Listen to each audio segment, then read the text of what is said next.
ರಾಜ್ಯದಲ್ಲಿ ಮತ್ತೆ ಲವ್ ಜಿಹಾದ್ ಸದ್ದು ಕೇಳಿ ಬರ್ತಾ ಇದೆ. ಕಾಲೇಜಿಗೆ ಹೋಗ್ತಾ ಇದ್ದಂತಹ ಹುಡುಗಿ ಅನ್ಯ ಧರ್ಮದ ಯುವಕನ ಜೊತೆ ಮದುವೆಯಾದ್ರೆ ಮತ್ತೊಂದು ಕಡೆ ಯುವತಿಯನ್ನೇ ಮತಾಂತರ ಮಾಡಲಾಗಿದೆ. ಹೆತ್ತವರು ಗೋಳಿಡ್ತಿದ್ದಾರೆ.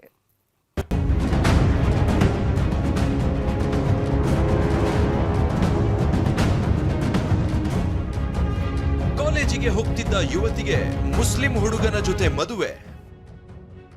ಯುವತಿ ತಾಯಿಗೆ ಆಘಾತ. ಠಾಣೆ ಮುಂದೆ ರಾತ್ರಿ ಇಡೀ ಕಣ್ಣೀರು. ಈ ಫೋಟೋದಲ್ಲಿರೋ ಯುವತಿ ಹೆಸರು ನಿಶಾ ಚೌಹಾಣ್, ವಯಸ್ಸು 20 ವರ್ಷ, ವಿಜಯಪುರ ಜಿಲ್ಲೆ ಇಂಡಿ ತಾಲೂಕಿನ ನಿವಾಸಿ. ಈಕೆಯ ತಾಯಿ ತರಕಾರಿ ಮಾರಿದ್ರೆ, ತಂದೆ ಆಟೋ ಡ್ರೈವರ್ ಆಗಿದ್ದಾರೆ. ಮಗಳು ಒಳ್ಳೆ ಸ್ಥಾನಕ್ಕೆ ಬರಲಿ ಅಂತ ಕಷ್ಟಪಟ್ಟು ದುಡಿದು ಕಾಲೇಜಿಗೆ ಕಳಿಸ್ತಿದ್ರು, ಹಾಸ್ಟೆಲ್ನಲ್ಲಿ ಇರಿಸಿದ್ರು. ಆದ್ರೆ ಪುತ್ರಿ ನಿಶಾ ಚೌಹಾಣ್ ಮೊಹಮ್ಮದ್ ಸಲೀಂ ಸುತಾರ್ ಅನ್ನೋನ ಪ್ರೀತಿಯ ಬಲೆಗೆ ಬಿದ್ದಿದ್ದಾಳೆ. ಓಡಿ ಹೋಗಿ ಮದುವೆ ಕೂಡ ಆಗಿದ್ದಾಳೆ. ಈ ಸುದ್ದಿ ಕೇಳಿ ತಂದೆ ತಾಯಿ ಆಘಾತಕ್ಕೊಳಗಾಗಿದ್ದಾರೆ.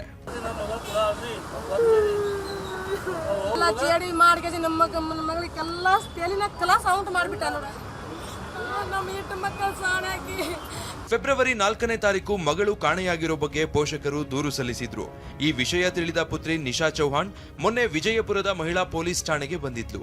ರಾತ್ರಿ ಇಡೀ ಠಾಣೆ ಮುಂದೆಯೇ ಇದ್ದ ಈಕೆಯ ತಾಯಿ ಮನೆಗ್ ಬಾ ಮಗಳೇ ಅಂತ ಪರಿಪರಿಯಾಗಿ ಬೇಡ್ತಾ ಕಣ್ಣೀರ್ ಹಾಕಿದ್ರು. ಪೊಲೀಸ್ ವಾಹನಕ್ಕೆ ಅಡ್ಡ ಬಿದ್ದು ಹೊರಳಾಡಿದ್ಲು. ಆದ್ರೆ ಪುತ್ರಿ ಮನಸ್ಸು ಕರಗಲಿಲ್ಲ. ನಾನು ತಂದೆ ತಾಯಿ ಜೊತೆಗೆ ಹೋಗಲ್ಲ, ಮೊಹಮ್ಮದ್ ಜೊತೆಗೆ ಹೋಗ್ತೇನೆ ಅಂದಿದ್ದಾಳೆ. ಹುಡುಗಿ ಭಾಳ ಸಂಭಾಯಿಸಿದ್ವಿ. ಅವ್ರು ಏನು ಮಾಡಲ್ಲ, ಹುಡುಗಿ ತೇಲಿಲ್ಲ ಅವ್ನು ಮಾಡಿಬಿಟ್ಟಾರ ನೋಡ್ರಿ ಸರ್.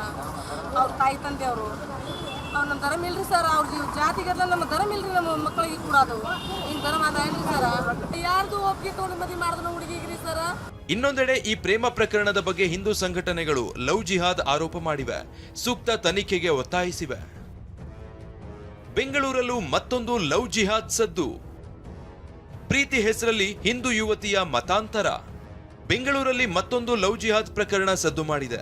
ಕೋಲ್ಕತ್ತಾ ಮೂಲದ ಹಿಂದೂ ಯುವತಿಯನ್ನ ಮುಸ್ಲಿಂ ಯುವಕ ಪ್ರೀತಿ ಹೆಸರಲ್ಲಿ ಮತಾಂತರ ಮಾಡಿದ್ದಾನೆ ಅನ್ನೋ ಆರೋಪ ಕೇಳಿ ಬಂದಿದೆ. ಸೋಷಿಯಲ್ ಮೀಡಿಯಾದಲ್ಲಿ ಪರಿಚಿತವಾಗಿ ಸೃಷ್ಟಿ ತ್ರಿಪಾಠಿ ಮತ್ತು ಸೈಯದ್ ಇಮ್ತಿಯಾಜ್ ಪ್ರೀತಿಸಿ ಮದುವೆಯಾಗಿದ್ರು. ಕೆಲ ತಿಂಗಳಲ್ಲೇ ಇಸ್ಲಾಂ ಧರ್ಮಕ್ಕೆ ಮತಾಂತರ ಮಾಡಿ ಈಕೆಗೆ ಜೈನಬ್ ಅಂತ ಹೆಸರು ಬದಲಾಯಿಸಿದ್ದ. ಕಳೆದ ವರ್ಷ ಸೃಷ್ಟಿ ಅವಳಿ ಮಕ್ಕಳಿಗೆ ಗರ್ಭಿಣಿಯಾಗಿದ್ಲು ಎನ್ನಲಾಗಿದೆ. ಆದ್ರೆ ಈಗಲೇ ಮಕ್ಕಳು ಬೇಡ ಅಂತ ಸೈಯದ್ ಅಬಾರ್ಷನ್ ಮಾಡಿಸಿದ್ದ ಅನ್ನೋ ಆರೋಪ ಇದೆ. ನಂತರ ಮತ್ತೊಂದು ಹೆಣ್ಣು ಮಗು ಆಗಿದ್ದು ಸೈಯದ್ ಪತ್ನಿ ಸೃಷ್ಟಿ ತ್ರಿಪಾಠಿಗೆ ಕೈಕೊಟ್ಟು ಕೋಲ್ಕತ್ತಾದಿಂದ ಬೆಂಗಳೂರಿಗೆ ಬಂದು ತಲೆಮರೆಸಿಕೊಂಡಿದ್ದ. ಗಂಡನ್ನ ಹುಡುಕಿ ಬಂದ ಮಹಿಳೆ ಸೋಷಿಯಲ್ ಮೀಡಿಯಾದಲ್ಲಿ ವಿಡಿಯೋ ಹರಿಬಿಟ್ಟಿದ್ದಾಳೆ. ಈಕೆಯ ಪರವಾಗಿ ವಕೀಲ ಹುಸೇನ್ ಅನ್ನೋರು ನಗರ ಪೊಲೀಸ್ ಆಯುಕ್ತರಿಗೆ ಸೈಯದ್ ಇಮ್ತಿಯಾಜ್ ವಿರುದ್ಧ ದೂರು ಸಲ್ಲಿಸಿದ್ದಾರೆ. मैं बोल रही हूँ कि कंप्लेंट करो अम्मी, बच्ची को रख लो. क्या बोल रहे हैं कि मुझे बच्ची भी नको, मुझे बहू भी नको, मुझे मेरा बेटा भी नको करके बोल रहे हैं. मुझे घर के अंदर आने नहीं दे रहे. वो मैं बाहर इधर से उधर भटक रही हूँ बच्ची को लेके. मेरे पास पैसे भी नहीं है कि मैं कहाँ तो भी रहूँ. यहाँ पे मेरे शौहर दे के कहाँ तो भी किसके घर में बैंगलोर में होंगे. धोखा दे के चले गए मुझे. ಕೋಲ್ಕತ್ತಾಗೆ ಓಡ್ ಬಂದಿದ್ದಾನೆ ಕೋಲ್ಕತ್ತಾದಿಂದ. ಅದರಿಂದ ನನಗೆ ಬಂದು ಈ ಥರ ಹೇಳಿದ್ರು, ಸರ್ ಎಲ್ಲಿ ಹೋದ್ರೂ ನನಗೆ ನ್ಯಾಯ ಸಿಗ್ತಾ ಇಲ್ಲ, ದಯವಿಟ್ಟು ತಾವು ಹೆಲ್ಪ್ ಮಾಡಿ ಅಂತ. ಆ ಹುಡುಗಂದು ಫೋಟೋ ಮತ್ತು ಇವ್ರದ್ದು ಆ ಲೇಡಿದು ಸ್ಟೇಟ್ಮೆಂಟ್ ಎಲ್ಲ ತೊಗೊಂಡು ಈ ರೀತಿ ನೋಡಿ ಮಾಡಿದ್ದಾನೆ ಅವನು. ಮದುವೆ ಮಾಡ್ಕೊಂಡು ಚಿಕ್ಕ ಹುಡುಗಿ ಪಾಪ 2 ತಿಂಗಳ ಮಗು ಇದೆ. ಆ ಮಗು ಮತ್ತು ಆ ಲೇಡಿಗೆ ಬಿಟ್ಟು ಓಡೋಕೆ ಬಂದಿದ್ದಾನೆ ಅವನು. ಏನು ನ್ಯಾಯ ಇದು? ಹ್ಯುಮ್ಯಾನಿಟಿ ನೋಡಿ, ಯಾವುದು ಧರ್ಮ ಜಾತಿ ಯಾವುದಿಲ್ಲ ಇದರಲ್ಲಿ. ದಕ್ಷಿಣ ಕನ್ನಡದಲ್ಲಿ ಅನ್ಯ ಧರ್ಮೀಯನೊಂದಿಗೆ ಯುವತಿ ಪರಾರಿ. ದಕ್ಷಿಣ ಕನ್ನಡ ಜಿಲ್ಲೆ ಸೂರತ್ಕಲ್ನಲ್ಲಿ ಕ್ರಿಮಿನಾಲಜಿ ವ್ಯಾಸಂಗ ಮಾಡ್ತಿದ್ದ ವಿದ್ಯಾರ್ಥಿನಿ ವೈಶಾಲಿ ಮೊಹಮ್ಮದ್ ಮಿದ್ಲಾಜ್ ಅನ್ನೋ ಮುಸ್ಲಿಂ ಯುವಕನೊಂದಿಗೆ ಪರಾರಿಯಾಗಿದ್ದಾಳೆ.